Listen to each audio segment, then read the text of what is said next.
Me ATM card হাতে নিয়ে বলল, এটাতে টাকা আছে তাই না? আমি মুচকি হেসে বললাম, না না, এখনো বেতন পাইনি তো। ঐমি কেন যেন আমার কথায় বিশ্বাস করে মানিব্যাগ আমাকে ফেরত দিল।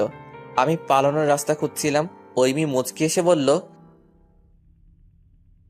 পালানোর ধান্দা বাদ দিয়ে চুপচাপ শুয়ে পড়ুন। ড্রেস চেঞ্জ করবেন না?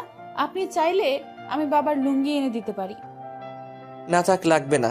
আমি লুঙ্গি সামলাতে পারি না। শেষে দেখা যাবে দক্ষিণা বাতাসে লুঙ্গি আকাশে। সকালে ঘুম থেকে উঠে দেখব আমি আছি, মাগার আমার লুঙ্গি খুঁজে পাওয়া যাচ্ছে না। যা একটু মান সম্মান ছিল সেটাও শেষ হয়ে যাবে।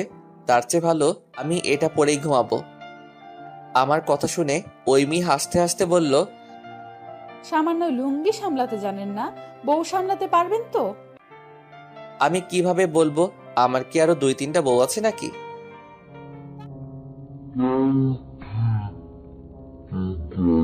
গার্লফ্রেন্ড নেই আপনার?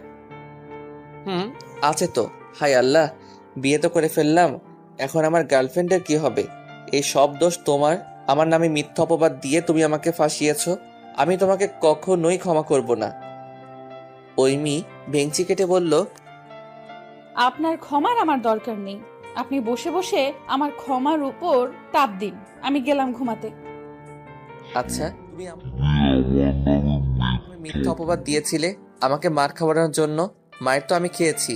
তাহলে লাফিয়ে লাফিয়ে বিয়ে করতে গেলে কেন? বেয়াদব মেয়ে একটা, বিয়ে করে আমার জীবন শেষ করে দিল।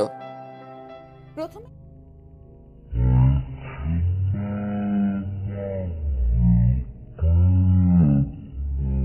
কেউ আপনার নামে মিথ্যা অপবাদ দেয়নি।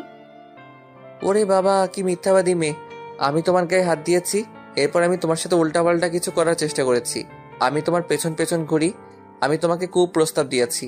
এসব মিথ্যা অপবাদ নয় তো কি? আপনি আমার হাত ধরেননি, ওটাই তো গায়ে হাত দেওয়া হলো। আপনি আমার গালে কামড় দিতে চাননি।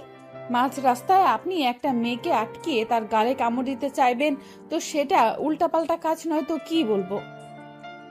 বাহ বাহ, তুমি যে আমাকে সবার সামনে কাদার মধ্যে ফেলে দিলে, সেটার বেলায় কি? তুমি যে আমার হাতে কামড় দিয়ে তোর সুন্দর সুন্দর সুন্দর সুন্দর দাঁতের ছাপ ফুটিয়ে তুলেছো, সেটা কোনো সমস্যা নয়। মানে ছেলেরা করলে দোষ, আর মেয়েরা করলে কিছুই না। আচ্ছা, সব মানলাম, কিন্তু আমি কবে তোমাকে কুপ্রস্তাব দিয়েছি? ঐমি মুচকি হেসে বলল, ওটা একটু মিথ্যা বলেছিলাম বাবার হাতে আপনাকে মার খাওয়ানোর জন্য, কিন্তু বাবা মাত্র একটা মেরেই থেমে গেলেন।